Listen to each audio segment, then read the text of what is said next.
Sounds like you're all happy to be here. I'm Father Ted. I'm the pastor here at St. Constantine Helen Cathedral, also known as the Dean of the Cathedral. I inherited that title from my predecessor, Father Evagoras Constantinides, who is responsible for everything you see in here. So it's a blessing for us that when we have groups like this come and be a part of our cathedral, that we always remember him, because without him, we wouldn't have it. So he was the driving force behind this. Our community was originally established in Gary, Indiana. Next year, we're going to celebrate 110 years. We moved from Gary to Merrillville in 1969 when they bought the property. The building next door where we're going to be having our lunch, the complex, our school complex, the hall, the offices, were built in the early 70s. The church itself was built in 75. Everything you see that is in here has a meaning. You're going to hear that from our iconographer, Ken Dowdy. I've been the pastor here for 25 years. I've taken the foundation that Father Ev has laid for us as a community, not only a physical building, but a spiritual building as well. And we've expanded, not only to keep the beauty of our cathedral, because the renovations and maintenances cost millions of dollars today. Back in 1970, if I had all that money, we could have built 3 churches like this. But we keep it, and we keep it for the glory of God. As I said, I've been here 25 years. In those 25 years, we've not only taken care of our facilities, but have expanded our ministries. Our youth ministry is thriving. Our cultural ministries are going good, but also our outreach ministries. The main one is our food pantry, which was established again under Father Evagoras, and now is expanded into 3 different directions, not only for parishioners, but people of the Ross Township area, as well as others who have needs. We expanded it into Lake County, Porter County, and LaPorte County through the various shelters, especially the shelters for abused women, women who have been raped, abused children.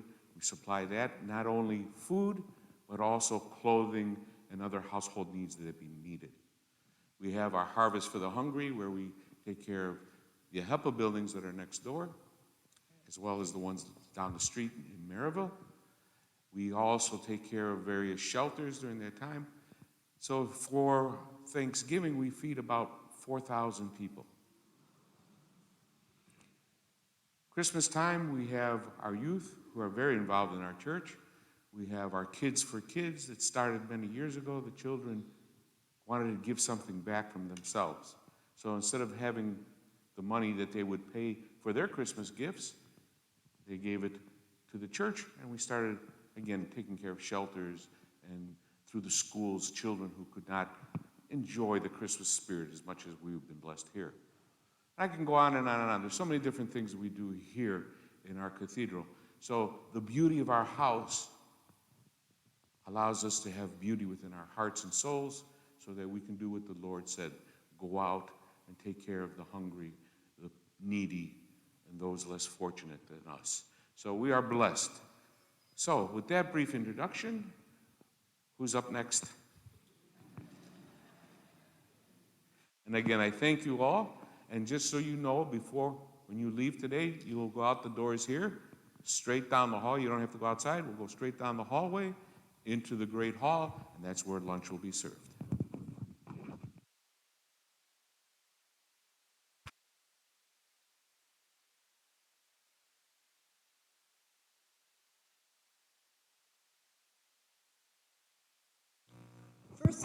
First of all, I was going to test if my singing training would allow me to project without a microphone in here, but it's so simple, I'll hold it.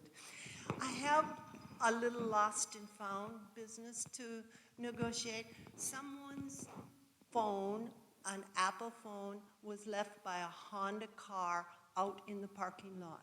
So if this belongs to anyone, I'm sure you will want to claim it. I have a fun little thing. thing that was left or found. It's called the tiny little ladybug. So if anybody lost their ladybug, I have that also.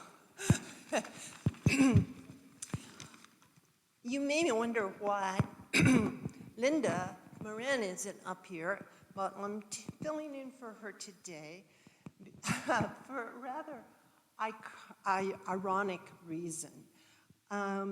She's on a trip to Greece. She is learning about the topic of our event today, religious icons.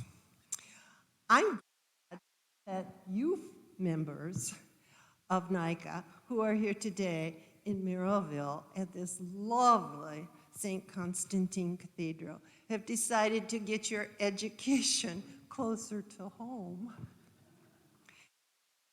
and give Linda a quiz on the subject when she returns.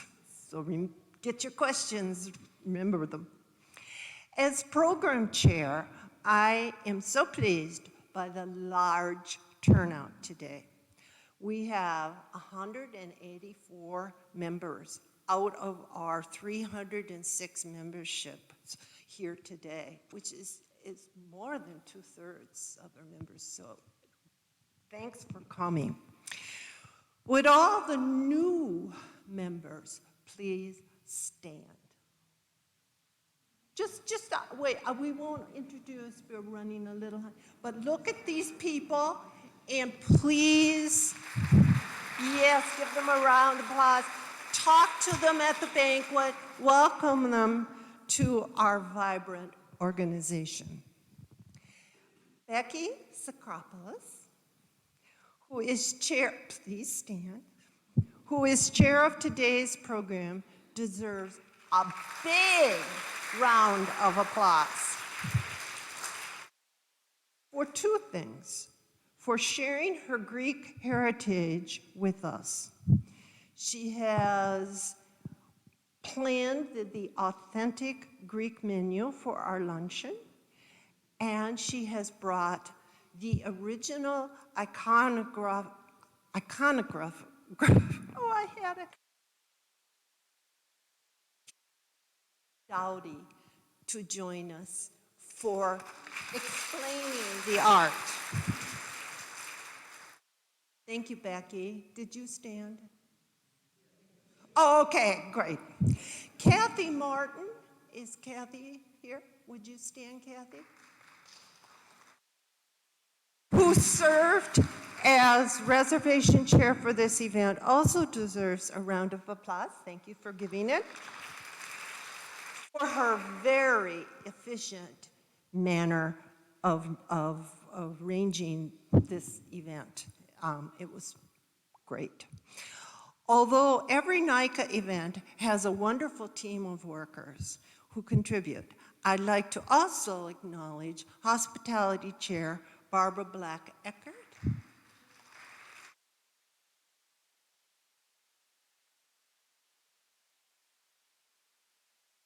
creativity in designing the centerpieces for lunch, which will follow our lecture in the adjacent banquet hall. So you have to wait for that surprise. We'd like to briefly promote the upcoming bus trip on Thursday, November 10th, to view art in 2 museums in Lafayette and at Purdue University. Registration has already begun last Friday and will continue through Friday, October 21st. Please get your reservations in. This event has a maximum limit of 110 members because not only of bus restrictions, but of museum size constraints. The Lafayette Museum will really only accommodate at the max 55 people. So this is a complex event that we're having. Once capacity is reached, Registrar Lorraine Gerberin, who is unfortunately not with us, I believe, today, will contact the people on the waiting list. Any cancellations will be filled in order from the names on the waiting list. And if you're on the waiting list, we'll send you the list and you'll see what number you are. So we'll just, we'll take care of that behind the scenes. Each bus will have a different itinerary in Lafayette. Bus 1 will go directly to the Union at Purdue University. And it houses bathroom facilities and a lounge near the Ringo Gallery, which we'll be visiting. So we're safe, not stopping, but going straight to Purdue University in that bus, 1. An optional second gallery walk to the art building about a block away will be led by student interns. So you do not have to do this if you don't feel like you want to walk that distance. You can stay in the lounge, or I suppose the restroom, but I think the lounge would be nicer. Bus 2 will stop at the service area on the outskirts of Lafayette before driving to the Lafayette Museum, which has, unfortunately, limited restroom facilities. But there are 3 galleries that will be displaying mostly Indiana artists' work. And there will be docents that will divide us into groups of 3 at this. So this logistically is a nightmare. So this is why I'm trying to tell you, use the bus. Both groups will meet midday at the Lafayette Country Club for a buffet lunch before going to their second location. Since this trip is so complicated logistically, members must stay in the bus they are assigned to at registration. Since the majority of the $65 fee for the trip is for gasoline, I encourage everyone to ride the bus and socialize, relax, or even get an hour's extra sleep. The buses will load at 7 a.m. and depart on time at 7:30. This is Central Time. We have to leave so early because we're going to Lafayette, which is on Eastern Time, so we lose an hour on the way back. Good thing is we come back and earlier because we gain an hour. The buses will load at Lake County Library with the and you will put your cars in the parking lot between. That's it. But I just wanted to say this because we're already getting all sorts of phone calls about this, and I thought with such a large group here, let's get some of this worked out so you kind of know. I really encourage you to come. I think it will be a fun trip. Now I'd like to turn over to Becky.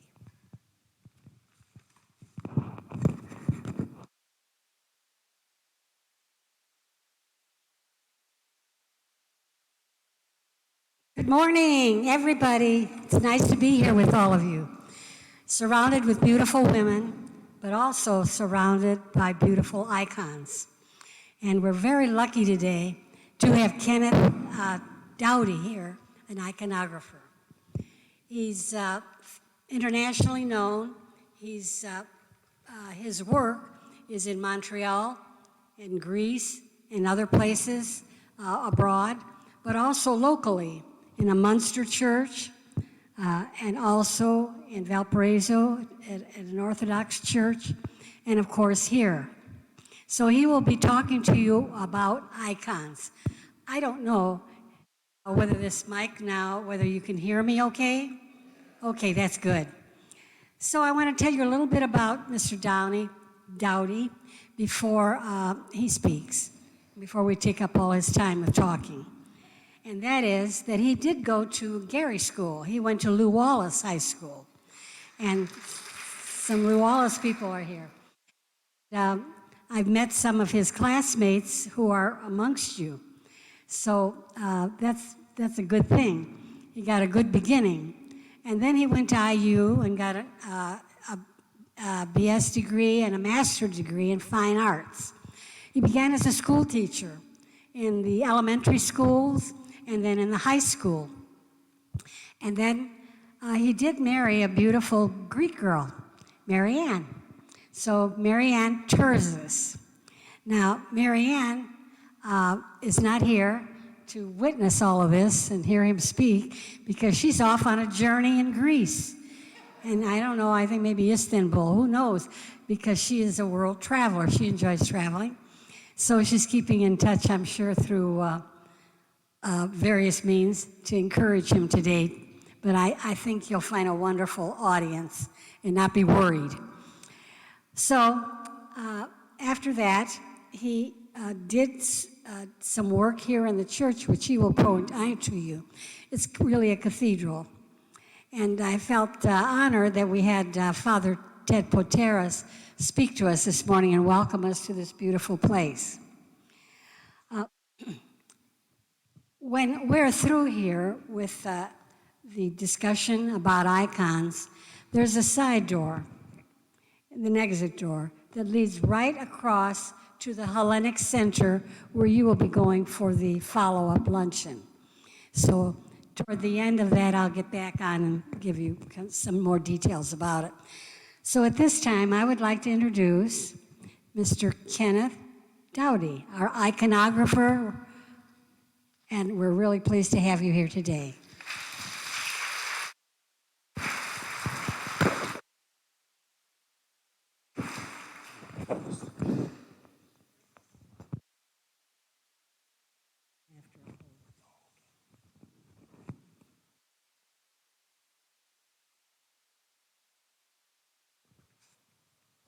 Welcome, everybody. It's good to see all of you here, and I see a few familiar faces, too. A little hydration.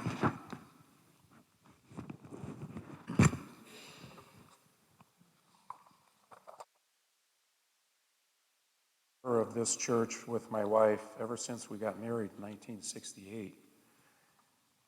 And we are also members now of St. James or St. Iakovos in Valparaiso. But we still have a great fondness for this church. I want to talk about how I got into iconography and my background in it. Being an art major, I had abilities in art, but I never really took an interest in iconography for whatever reason. I did other kinds of art, landscapes, still lifes, and so forth, and oils. But we went to a baptism in Chicago, my wife and I, where we saw John Terzis, my wife's great uncle, the man who was responsible for a lot of the iconography you see here, the dome, the drum of the dome, and also the iconostases. So we're at this luncheon after the baptism, I think it was, and I had seen in high school, I had a student who found out that my wife's great uncle was an iconographer, and he was a good artist, a good art student, and I think he was of Eastern European background, maybe Orthodox, I'm not sure, and he expressed an interest in becoming an apprentice of Mr. Terzis. So at the baptism, we went up to him, and my wife translated for me in Greek that I had a student who was interested in becoming his apprentice. And he looked at me and said in Greek, "No, I don't want a stranger, I want Ken." So that got me thinking about it, and after a few days of contemplation and talking to my wife, I decided to take him up on his offer. He was originally an architect in Greece, and he met a man named Fotios Kontoglou, who was an iconographer. Kontoglou was doing a mural in a city structure, a city building, When Mr. Terza saw him, they struck up a conversation, and they became close friends, and he ended up being his apprentice for 10 years, after which he painted many, many churches and icons in Greece, and decided to come to America in 1960, where he spent some time with his brother, my wife's grandfather, George, on 38th and Jefferson in his home in Gary. And after a short time, Uncle John moved to Chicago, set up a studio, and brought his family over, his wife and his 2 children, John and Mersini. And it's ironic that Mersini is also good friends with Becky and have been for years, right? Let me talk about the church that you're in. This church is sort of typical of all Orthodox churches. Most of them are not round, but this one I think was inspired by Hagia Sophia in Istanbul, or Constantinople, as we like to say. It was Father Evagoras' idea, and but even though it is round, most Orthodox churches have similar properties. When you signed in today in the outside of the narthex in a little section called the pronaos, and it comes from the Greek temple word pronaos, which is a entrance into the naos of a temple, and that's where it got the word. That's where it got its word, its meaning. So anyway, from the pronaos you enter the narthex, which is the area of the church that you find in all Greek Orthodox and all Orthodox churches in general. It has candle stands, it has icons that you can venerate, and it's where the faithful first enter before coming into the church proper, which is called the nave. This area here is called the nave. Most of the naves are rectangular. In this case, it's circular.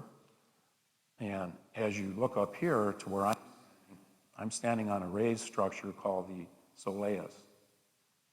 And the soleus is where a lot of the things in the church that the priests perform, a lot of the functions, baptisms, weddings, sacraments such as Holy Unction and so forth take place. Behind me is the iconostasis, and you'll see 8 icons side with a gate behind me. It's actually an open area, but there's a gate there. It's called the royal gate, and only the priest or clergy, ordained clergy, can enter that. Above me is the dome, and most Orthodox churches have domes, and the dome that you see there, it shows Christ as the ruler, Savior, and judge. He's looking down on the faithful. Most Orthodox churches are filled with icons. The walls are entirely covered, especially in the old country. In America, you don't see that quite as much, but it does take place. Now, the meaning of icons is something you might be wondering about. It's a visual representation of a holy person or an event that took place. And for a while, at different periods during the Orthodox Church, icons were looked down upon, and they were banned. And St. John of Damascus was partly responsible for their restoration. And in 787, he wrote, in effect, that when God made himself visible in the form of Jesus Christ in flesh and blood, he made himself visible to men, and therefore man can represent him. And that's kind of the basis for why we feel that it is a proper thing that can be done. And then St. Irene, who was the empress around that time, made it possible for the icons to be restored. And it's celebrated every year on the first Sunday of Lent. It's called the Sunday of Orthodoxy, where we celebrate the restoration of icons. Now, icons have a definite function in the Orthodox Church. They enhance the beauty of the church. They instruct the faithful. They also remind us of our faith, and worldly matters might distract us. And they lift us up to become more like what we're looking at in the icon, a saint, Christ, the Virgin Mary, and so forth. And they also have liturgical functions in the church. They're very prominent in the liturgy that the priest celebrates every Sunday. But also the lay people participate in this liturgical function by venerating the icons. And when I say venerate, I mean showing respect to the icon. As I said before, when we enter the narthex, we don't just light a candle, but we venerate the icons that are there by bowing before them and even kissing them. And some people think it's a means of, you're worshiping matter, wood, paint, and so forth. It's not that. We are not worshiping, but we are showing respect to and venerating what is represented. It's as if you might pull out a picture of a loved one that might not be with you anymore, and you might look at it and with great respect. You might even kiss it. You would never tear it up or discard it. So it's similar in that respect. Not only are icons important in the church, but also the experience that the faithful have when they enter the church, especially during liturgies and in other events. The five senses are used. Visual, your sense of sight is used to see the icons and to see what's going on. Your sense of touch is used when you kiss an icon. Your sense of smell is used when you smell the incense coming out of the censer that the priest is using. Your sense of taste is used, and this is very important. You taste the body and blood of Christ. And also your sense of hearing is used when you hear the hymns being said, being sung. And and the faithful will also participate in singing the hymns. Byzantine iconography, which is part of the subject of this talk,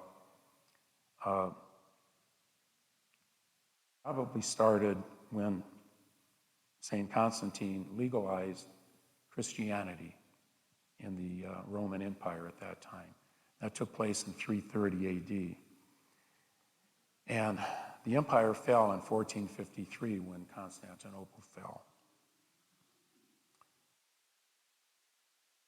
There aren't too many examples of Byzantine art until the 9th century because so many of them were lost or destroyed or covered up by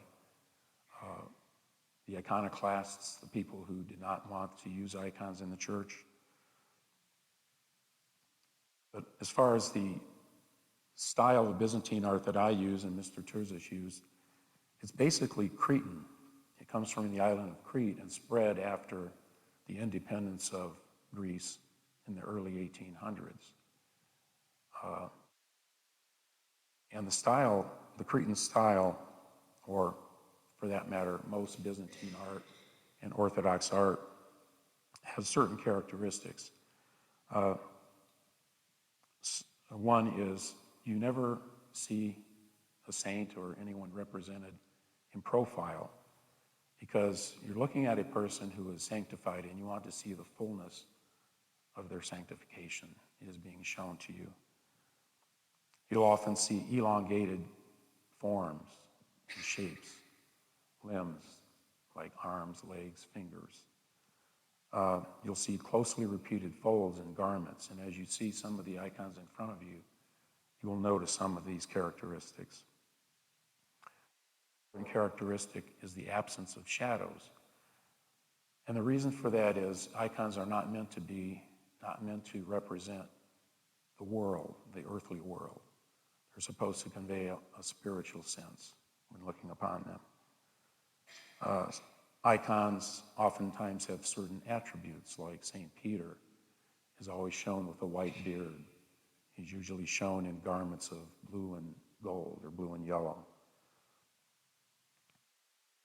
There also are conventionality of objects in icons. Like mountains are usually represented in a similar fashion, like the Golgotha in the icon of the Crucifixion. It's not represented as a realistic-looking mountain. It is done in a conventional manner. And all icons of mountains that you see in Orthodox icons are represented in a similar fashion. Another important characteristic is the lack of three-dimensional space.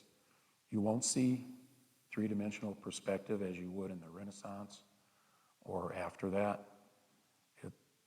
Orthodox icons are more two-dimensional. Deep space is lacking.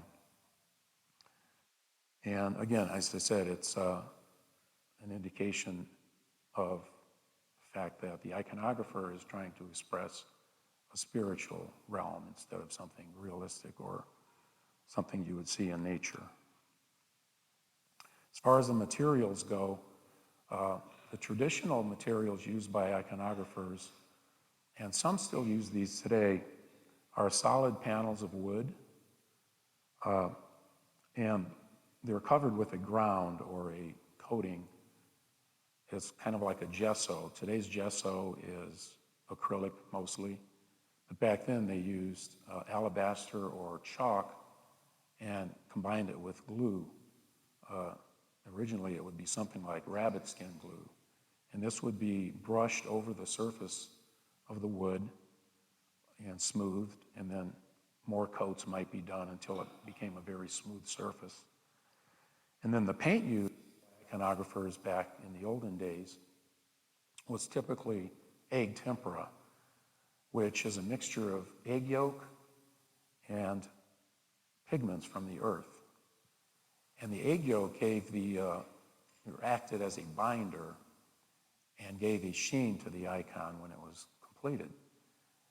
If you're cooking eggs, maybe eating fried eggs, and some of the yolk is left on your plate, if you don't clean it right away, it becomes rather hard and kind of enamel-like. And that's the effect that is achieved through egg tempera.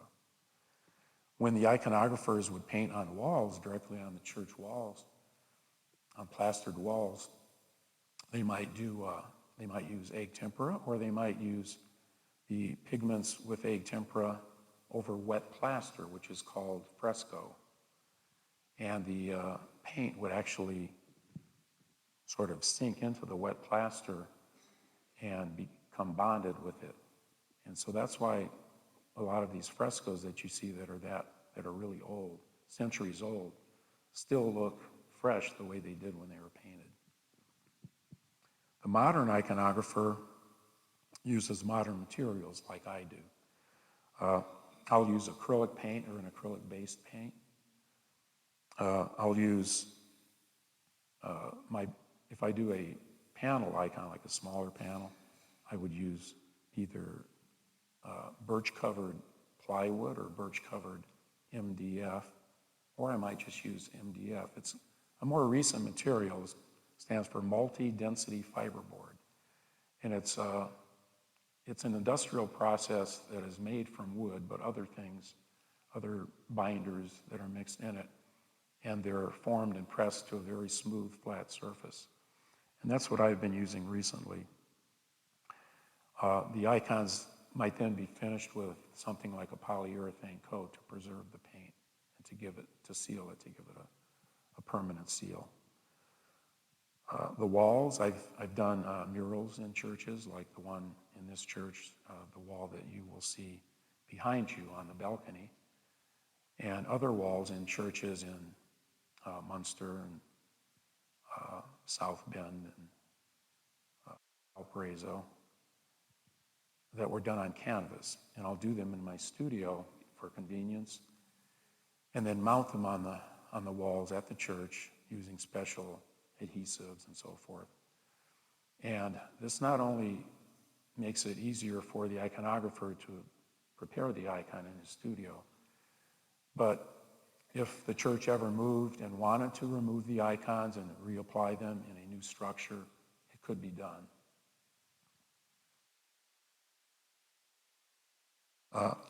As far as the preparation for painting icons, my spiritual preparation is to think about the subject matter that I'm going to paint and to pray about it. I would read a scripture that's associated with that event that might be taking place from the Bible. And the icon by the iconographer is not really his work. It's the work of God through the Holy Spirit. And so I pray that God guide me, my mind and my hand, to produce an icon that would be acceptable to him. Some of the icons that you see here in the church in front of you, well, let's talk iconostyle.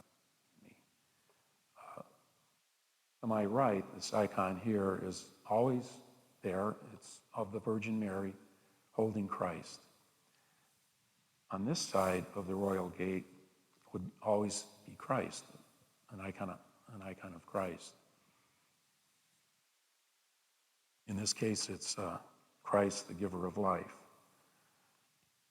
To his right, to your right there, next to Christ, is always John the Baptist, the forerunner who announced his coming.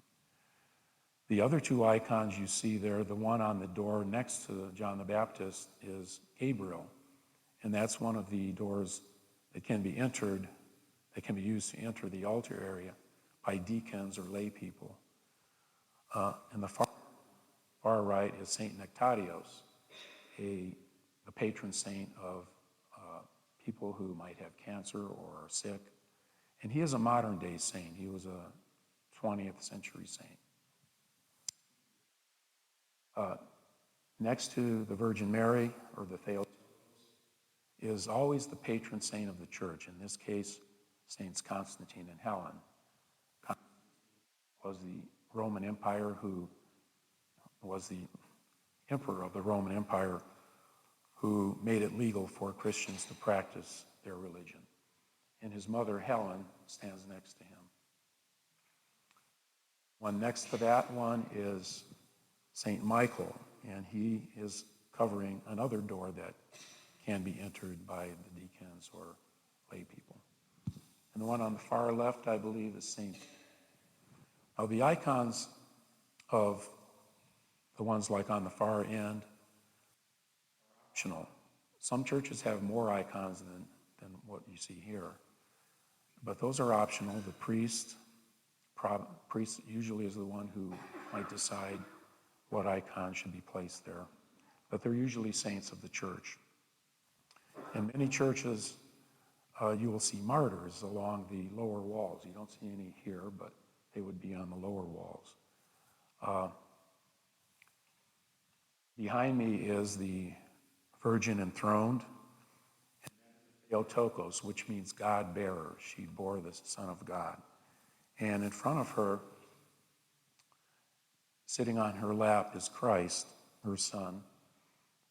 And she is always in a place of that prominence because she is an important person in the Orthodox Church.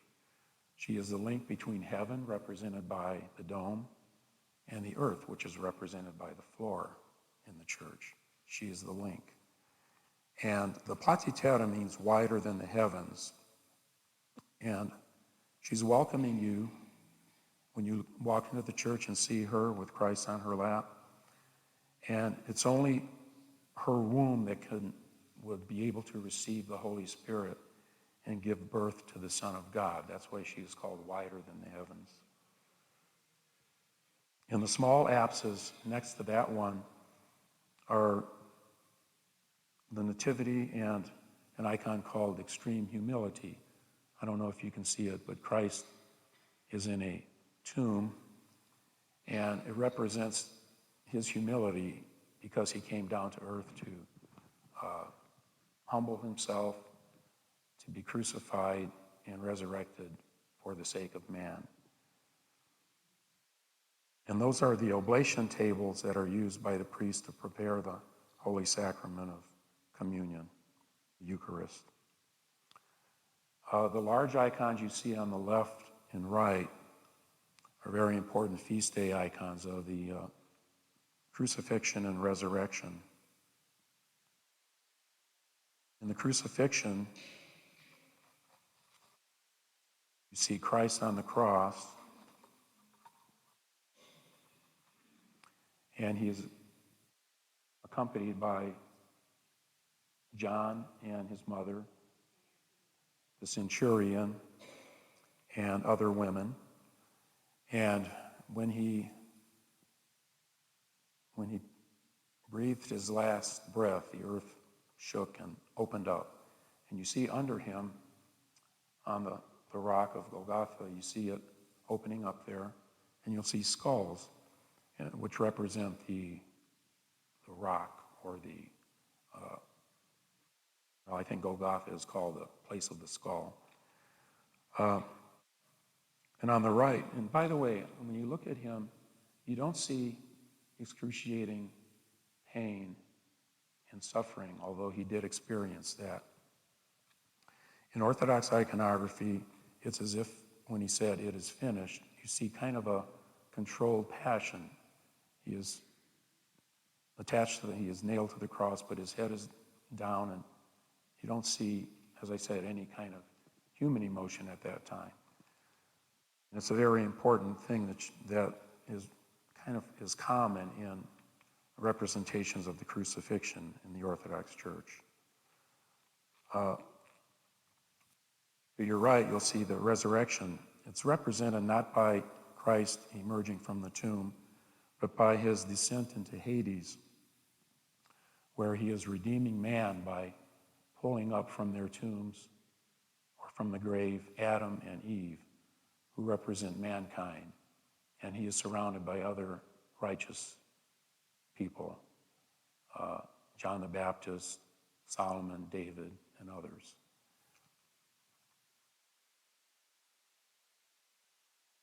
I wanted to direct your attention to a couple other features of this back wall, of this wall here, I mean. Above the Platitera are the 12 apostles. Above them is an icon of Abraham and Sarah greeting 3 strangers in their home. It's called the Hospitality of Abraham. And it's a prefiguration of the Holy Trinity. Next, on either side of that icon, you'll see the 4 evangelists. Below the evangelists are 2 angels holding globes with a cross on the globe, which represents Christ's dominion over the universe.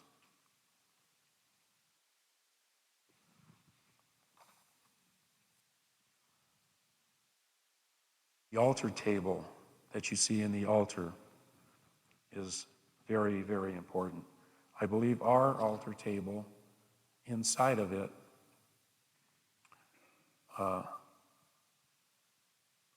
hold relics of a couple saints. I think St. Theodore is one.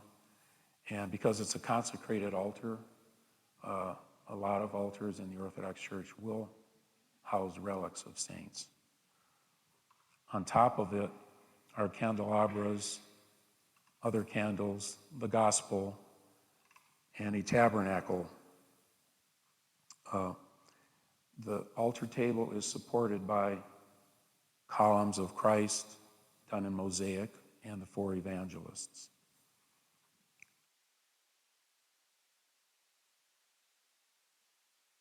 One thing about the altar in that area, lay people can go back there if they're blessed by the priest to do so, but they cannot walk of the altar table. Only a priest, an ordained priest, can do that. Let me see how much time I have.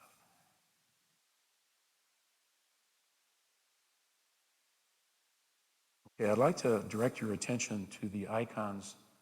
Oh, before I do that, I talked about the dome, and the drum of the dome underneath, that circular band that you see. On the drum of the dome are 12 of the major prophets. And John Terzis painted those in his studio on canvas. And one of my first ways that I assisted him was to help him mount some of those to the drum of the dome. I also helped him apply some of the gold leaf that you see up there. When he started the actual dome, the Pantocrator above that, he did most of it, and at the time I wasn't able to assist him in doing any of that, except the archangels that you see surrounding him, below him, and also the seraphim, the six-winged creatures that are in heaven. They're one of the orders of angels that you see. And I did help or assist him in painting some of those. Now those and also the Christ bust were done directly on the surface of the dome, on the plaster. Back of the church balcony wall was commissioned by Father Evagoras. And if you care to, you can stand up and turn around. It might be difficult to just turn your head. Those were commissioned in 1992, and it took me about 3 years to complete them. There's 14 of them. They're, I believe, 6 feet 5 inches in height and 7 feet 1 inch in width, not counting the border between them. And altogether, they span about 100 feet. These were done in my studio, as I said, between 1992 and 1995. And applied to the wall there as they were commissioned and paid for. And it took 3 years, which doing it part-time in my studio was not quick enough for Father Evagoras. So I remember him telling me or asking me once towards the end, there were 3 or 4 spaces that were still not completed, and the white wall behind kind of showed through. He told me, "Ken, when are you going to complete these icons?" He says, "When I'm celebrating the liturgy up here, I look back there, and it looks like somebody's smiling at me with missing teeth." I said, "Father, I'll do the best I can." So I got done with the job in 1995. They basically represent the life of the Virgin Mary, and they're based primarily on it's called the Infancy Gospel of James. It's a writing in the early centuries after Christ, and it's part of what is called Holy Tradition in the Orthodox Church.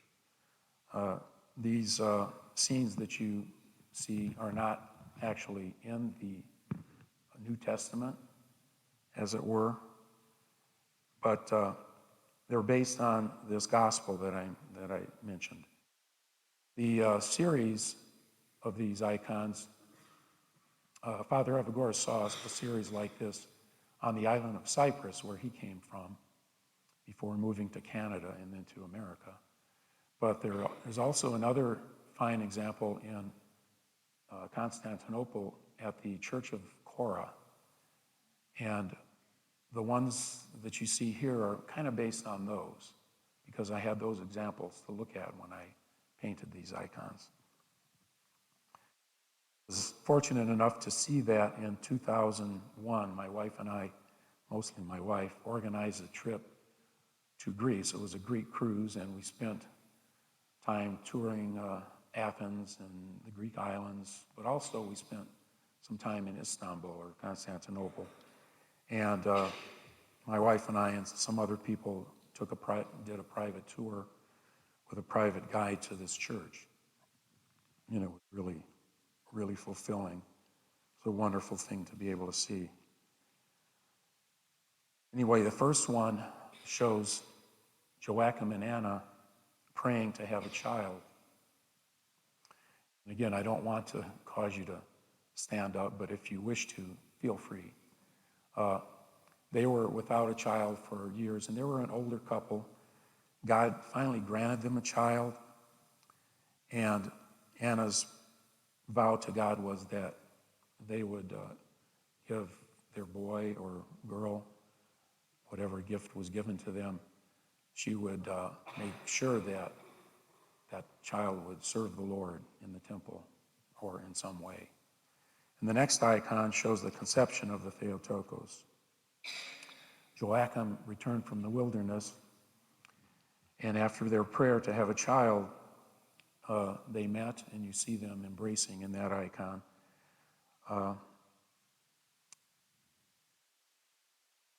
And the composition you see is very symmetrical. They're flanked by flowers and trees in the background, kind of representing life, because they were able to give life. The next one shows the birth of the Virgin Mary. Anna is lying on a bed, and she had just given birth. She's attended by women who are meeting her needs at that time. In the foreground, in the lower right, you see Mary being about to be bathed by a midwife and another person getting the water ready in the basin. And oftentimes you will see, I'll talk about that later. Let me mention the red drapery that you see. In many icons, Byzantine and Orthodox icons, you'll see a red drapery, perhaps in the background, draped over some architectural features. That means that the event that you're looking at is taking place indoors.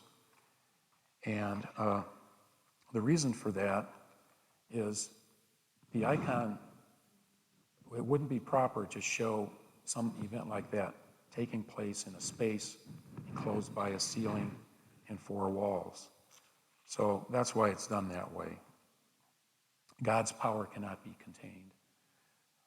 In the next icon, you'll see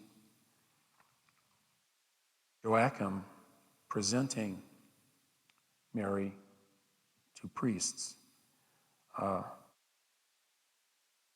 This took place at the age of when Mary was 1 year old. And it was an unusual event because back then the priests did not bless girls. They only blessed the firstborn male after 40 days. But it shows Joachim caressing her and bringing her to the priest for the blessing. He gave a big feast on that day where all were invited to attend. Built so that you see of Joachim's mantle, and his stance kind of shows movement towards the priests.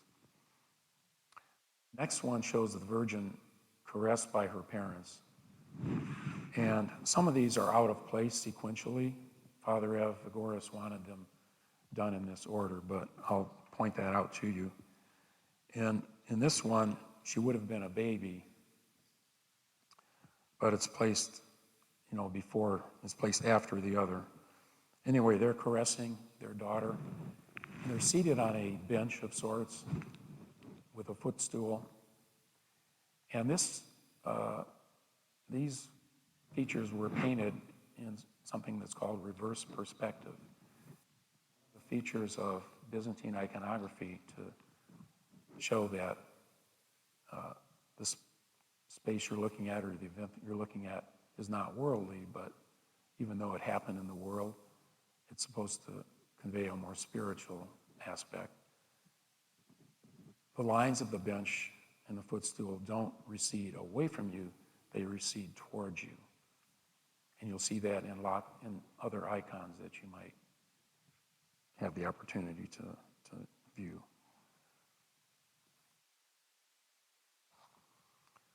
The next one shows the first 7 steps of the Virgin Mary. And again, this one is not in sequence. She was supposed to have been 6 months old at the time. And you might be wondering that she looks almost like an adult. And the reason for that is in Orthodox iconography,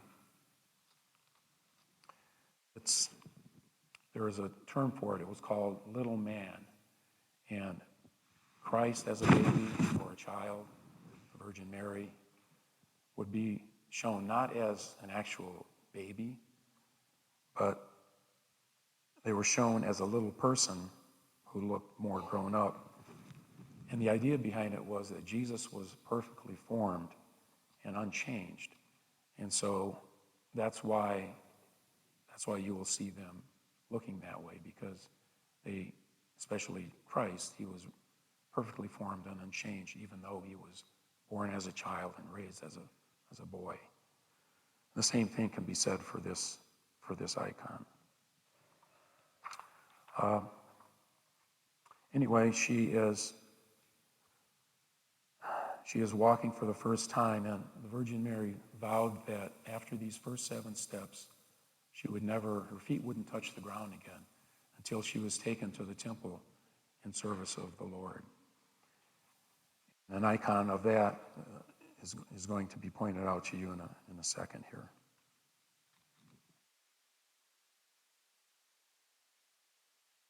The next one is the presentation of the Virgin to the temple. And this one here,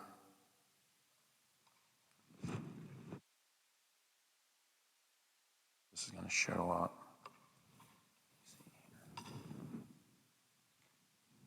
Okay, you can see that. She is there being received by Zacharias, who was the priest, the high priest. And by holy tradition, Zacharias was the future father of John the Baptist and also a prophet.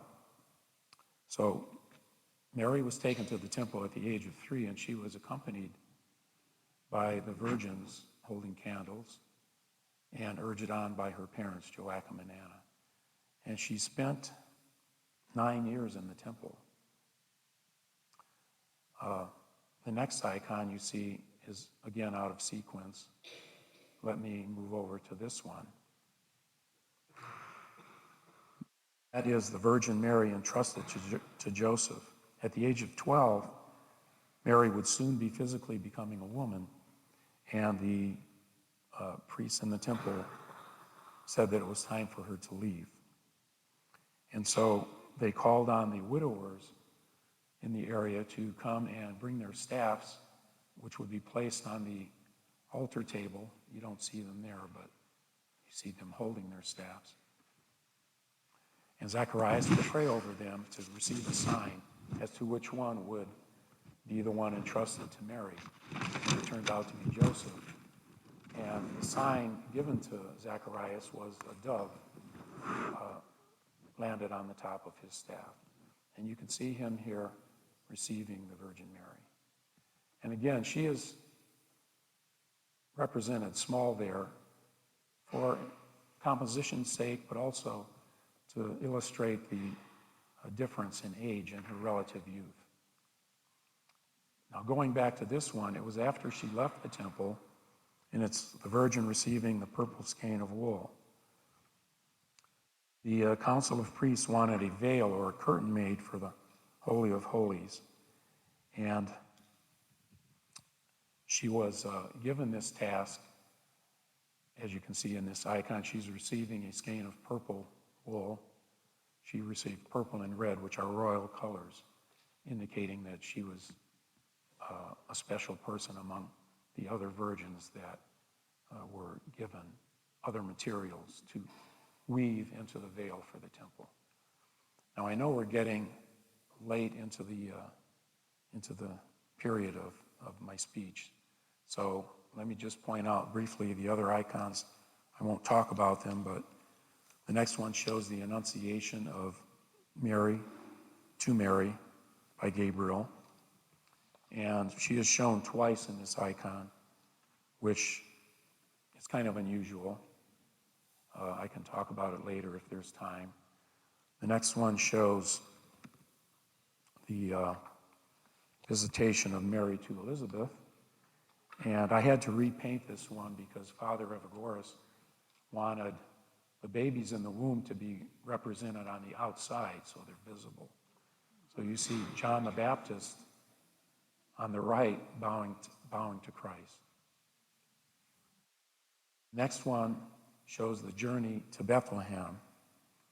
And it shows Mary on a donkey, followed by Joseph, and preceded by one of Joseph's sons. It is our belief that Joseph was married and had other children. And this could be Joseph, the brother. He's called the brother of the Lord. And Joseph is Iakovos, the saint who is the patron saint of the church in Valparaiso. Next one is the Nativity of Christ. And the final one, to the far right, that you can't really see, is the Dormition of the Theotokos, when she passed away and her soul was taken up into heaven by Christ. There are lots of details I can talk about in these icons, but I think I'm pretty much out of time. I don't know, Becky, what do you think? Is there time for questions and answers? Or? You need really a round of applause.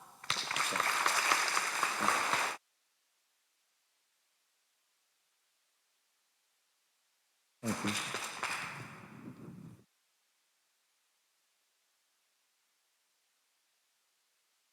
Sure.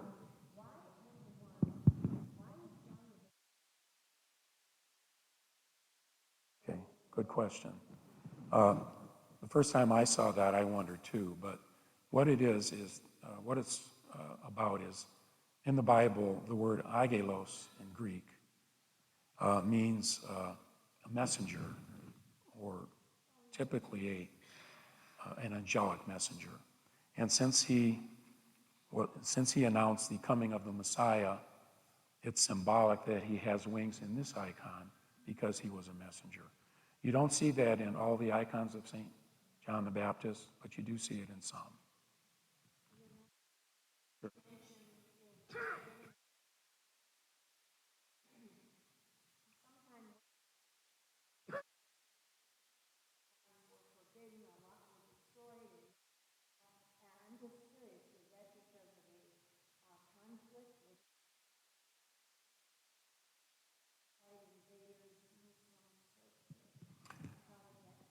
Yeah, well, prior to 1453, when the Ottoman Turks conquered Constantinople, prior to that, there were heresies in the church, and the iconoclasts, they're called, are the people, many of whom were clergy, who disagreed with the use of icons. They thought it was idolatry. And so many of the icons were covered or destroyed. I've seen some in the church that I mentioned, the monastery or the Church of Cora in Constantinople, where eyes were gouged out. Now, this could have been done by the iconoclasts, or it could have been done by the Muslims when they conquered Constantinople. I'm not sure exactly who did what when, but that's basically the reasoning. Yes?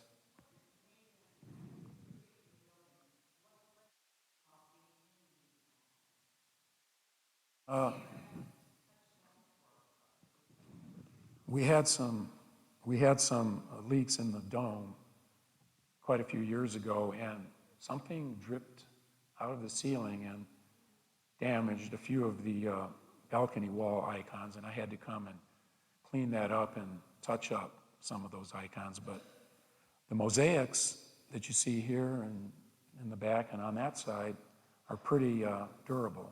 So nothing ever had to be done with those. And these, painted by John Terzis, I think they were done with acrylic and given a varnish type finish, or they could have been egg tempera, I'm not sure. But I don't think anything had to be done to those either. Other maintenance issues are required, though. We did have some stained glass windows that you see here, but those were done by a studio in New York, Rolf Studio, and these represent the church fathers, and these are martyrs of the church. Yes, Jerry. I was looking at the crucifixion picture, and there's what fascinated me was that he had the halo around his head. Well, I think the reason for that, I believe, is that he accepted Christ when he saw what happened, and he witnessed this event. Okay.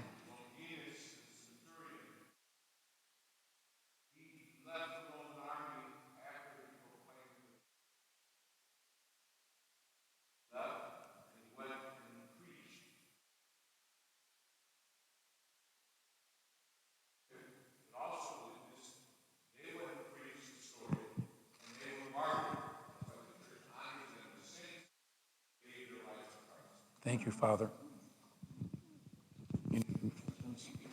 Yes.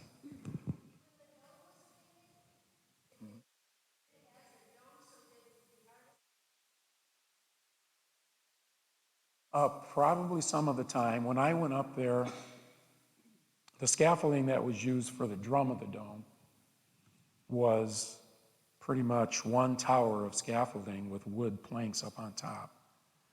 And it was my first time climbing that high, and I was kind of nervous, needless to say.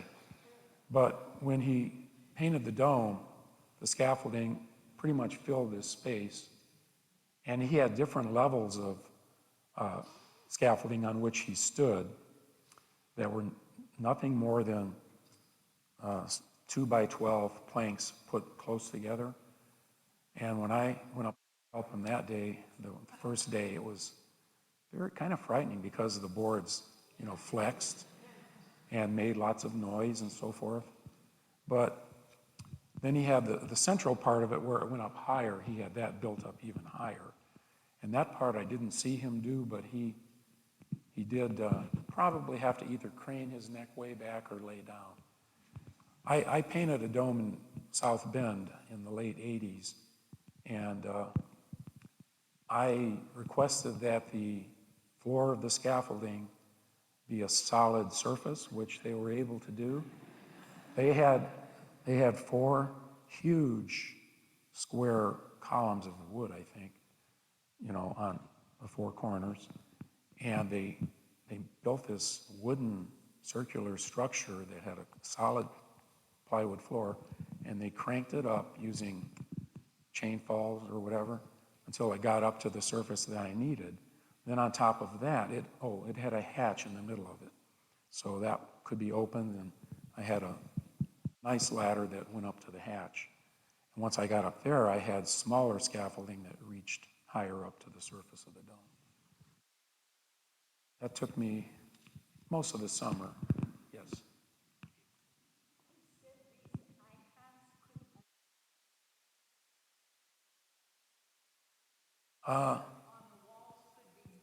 Theoretically, these were done on canvas, I believe. I'm not sure who the iconographer was, that one and that one. I know the ones that I did, they're smaller, and even though they're on there permanently peeled, thank God, I think they could be gently scraped off and removed. The bigger ones might be more difficult, but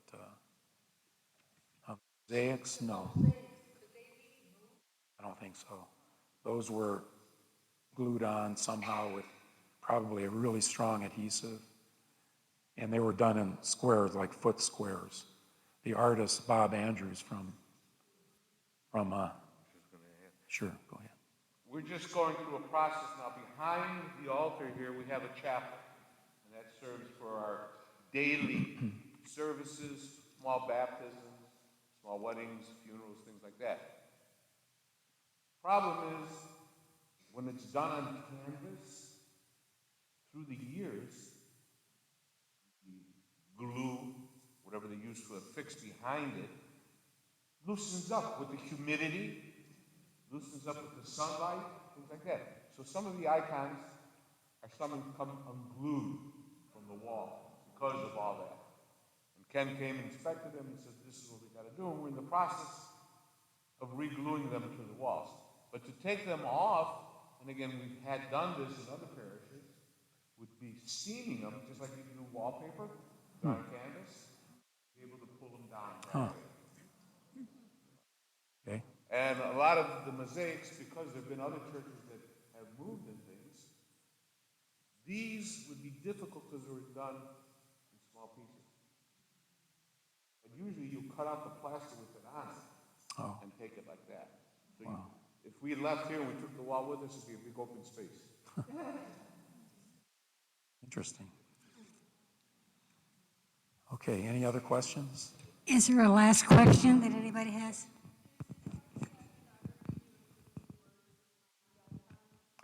Yes, even though the visual representations are descriptive, to, I think, make them even more descriptive to people who can read. Back in the day, most of the people were illiterate, but we always inscribed them with a description of what it is, just in case there's any question, I guess. Just to conclude everything that Ken has told us, he's done a fantastic job. Everything that is in the church has a purpose.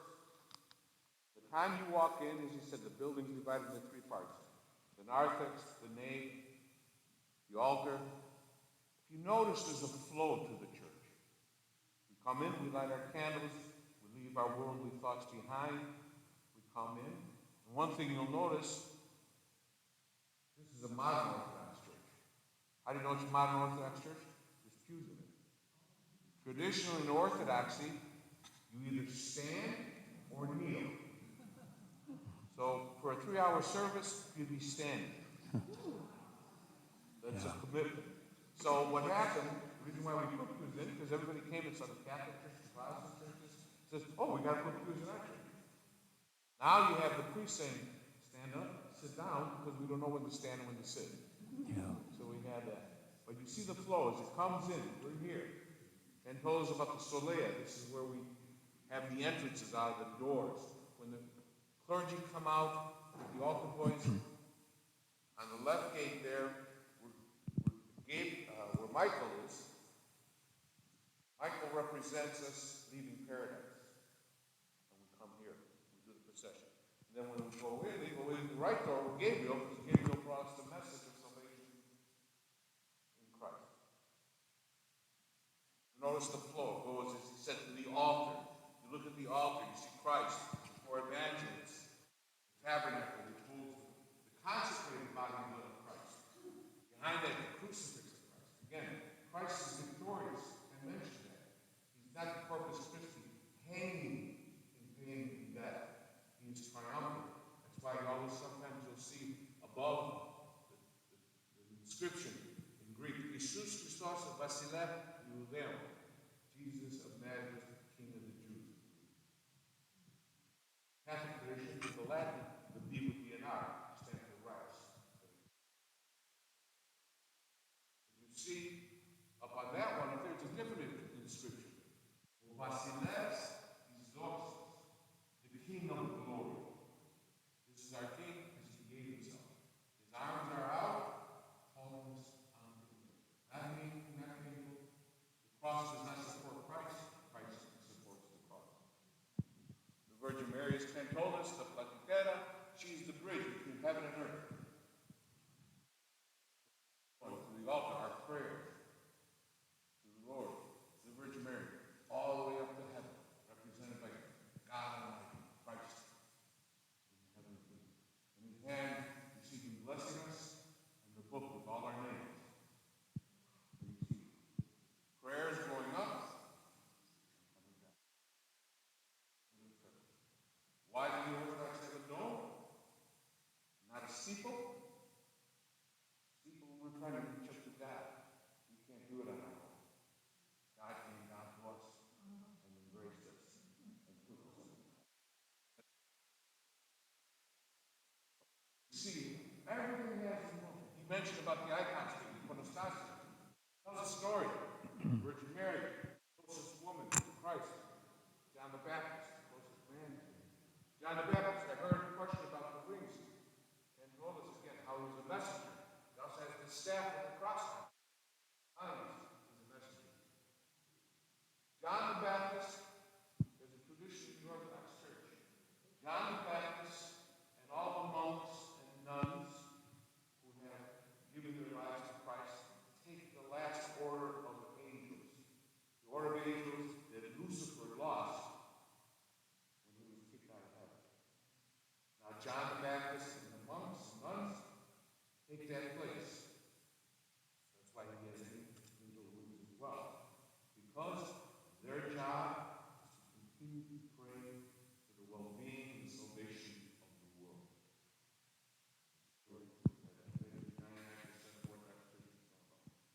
You know it. Helen.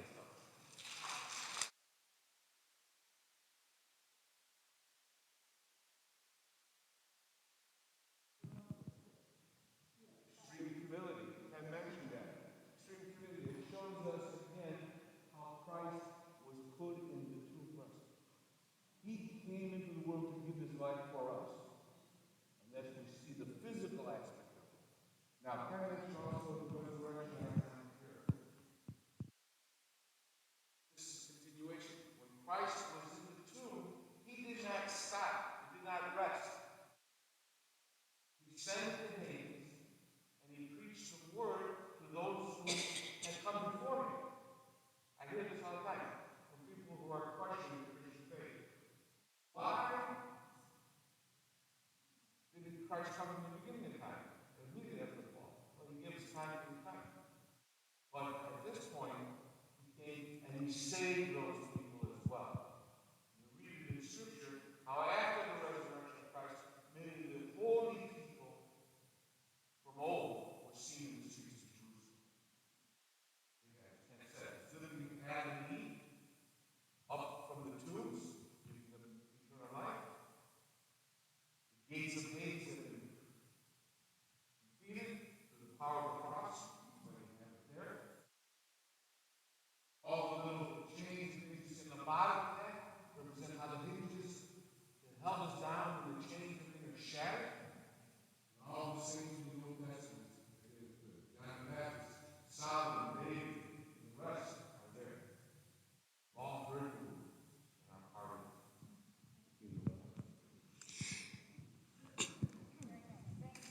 Thank you very much, Father Pateras.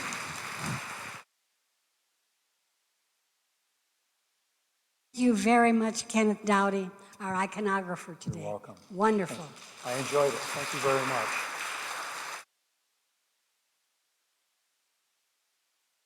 Enjoy the rest of the morning. It's now afternoon. If we go out this door, the exit door, you'll just walk a little ways and into the lobby, and then through the lobby, there are restrooms there. You can then take a left, and you'll be in the place where we're going to have a lovely luncheon. So you can also go out the front door and walk around if you feel you need to move a little bit from sitting this time. I wanted to thank very much our priest today, too, for adding to our event, and I hope we'll see him at lunch. I hope you'll see him at lunch, Father Pateras. I hope you'll join us, too. Okay, so is there anything else I need to bring to your attention at this time? Enough talking, I think. It's time to move along now. So I'll see you in the lunchroom. And kayi oriksi, and that means have a good appetite.